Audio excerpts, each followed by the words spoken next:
હે પ્રભુ, હું તારા ઉદ્ધારની ઝંખના કરું છું. તમારો નિયમ મને આનંદ આપે છે. ગુરુવાર 2 જુલાઈ 2026. આજે સવારે અમારા ધ્યાન માટે મેં કોરિન્થીસને પાઉલના બીજા પત્રમાંથી પસંદ કર્યું છે. પ્રકરણ 10 શ્લોક 18. કેમ કે તે એ વ્યક્તિ નથી કે જે કહે છે કે તે સારો છે. જેને પ્રભુ સારો કહે છે અને સ્વીકાર છે તે વ્યક્તિ છે. સુપ્રભાત મિત્રો. આપણા જીવનમાં, આપણા મંત્રાલય અને મિશનમાં આપણે જે યાદ રાખવાની જરૂર છે તે છે જે આપણી પ્રશંસા કરે છે. ચાલો આપણે આ શ્લોક પર ધ્યાન આપીએ.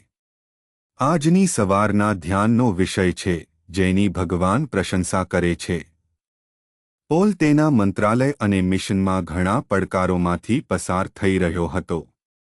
તેની પૂછપરછ કરવામાં આવી રહી હતી અથવા કહેવામાં આવી રહ્યું હતું કે તે કેટલીક બાબતોમાં સારો છે અને ચોક્કસપણે ઘણી બાબતોમાં સારો નથી.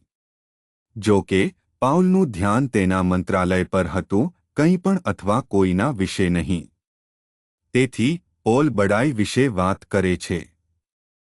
દરેક વ્યક્તિ પોતાના વિશે બડાઈ મારવાને બદલે ભગવાને તેમની સાથે જે કર્યું છે તેના કારણે જ પોતાના વિશે બડાઈ મારી શકે છે. તેથી, છેલ્લે, આ પ્રકરણમાં, પાઉલ કહે છે, કારણ કે તે નથી જે પોતાને વખાણ કરે છે તે માન્ય છે, પરંતુ તે છે જેની પ્રભુ પ્રશંસા કરે છે.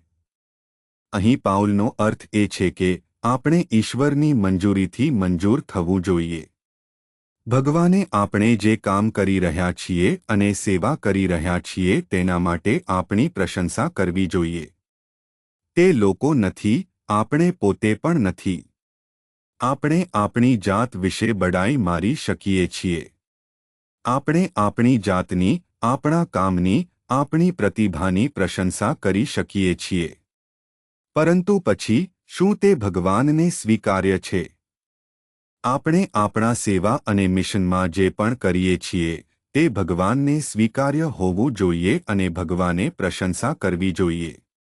ફક્ત તે જ મંજૂર કરવામાં આવશે અને તે આશીર્વાદ મળશે અને તે સ્વીકાર્ય છે. મિત્રો, આજે આપણે જે મંત્રાલય અને મિશનમાં છીએ, આ યુગમાં, આપણામાંના ઘણા લોકો આપણા વિશે પ્રશંસા કરે છે અથવા આપણે લોકો સમક્ષ આવીએ છીએ જેથી તેઓ અમારા કામ, સારા કાર્ય, અમારી પ્રતિભા અને આશીર્વાદની પ્રશંસા કરે. પરંતુ વધુ મહત્વની બાબત એ છે કે ભગવાન આપણી અને આપણા સારા કાર્યની પ્રશંસા કરે છે. આપણે આ તરફ કામ કરવાની જરૂર છે, જે ખૂબ જ મૂલ્યવાન છે. જો ભગવાન અમને અને અમારા કાર્યની પ્રશંસા કરે છે અને તે એક આશીર્વાદિત વસ્તુ છે.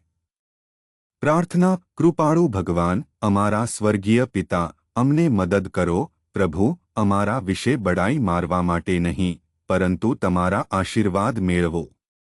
ખ્રિસ્તના નામે હું પ્રાર્થના કરું છું. આમીન.